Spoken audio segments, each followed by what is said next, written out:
بتمنى انساك زي ما انت نسيتني في يوم ভাই ব্রাদার, ফেসবুকে ইনস্টাগ্রামে একটা ট্রেন্ড চলতেছে, তো ওই ট্রেন্ডের ভিডিও আমরা করতে যাচ্ছি।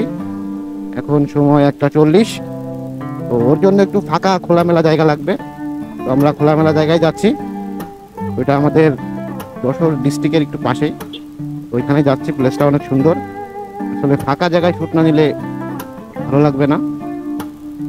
আর এই ট্রেন্ড ভিডিওটা করার জন্য দুইজন লাগবে, অর্থাৎ একা দ্বারা সম্ভব না।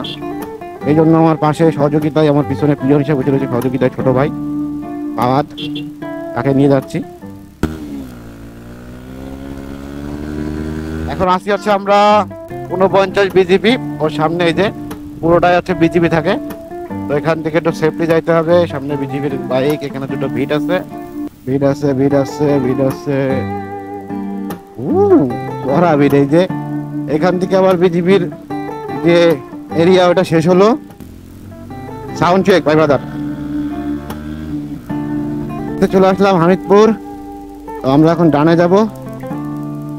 ডানে যাচ্ছে মাকাসাকা প্লেস। কি ভাইয়া, মন কি গার্লফ্রেন্ডের দিকে নাকি?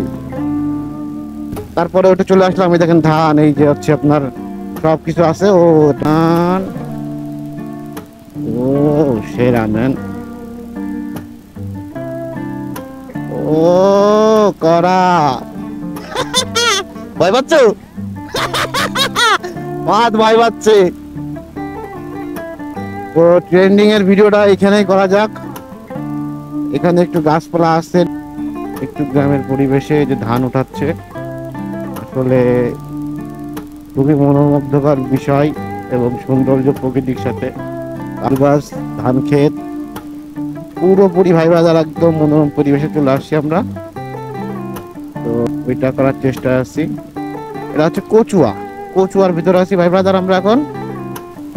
তো ভাই ব্রাদার, ট্রেন করার জন্য এটা মনে হয় একটা পারফেক্ট জায়গা।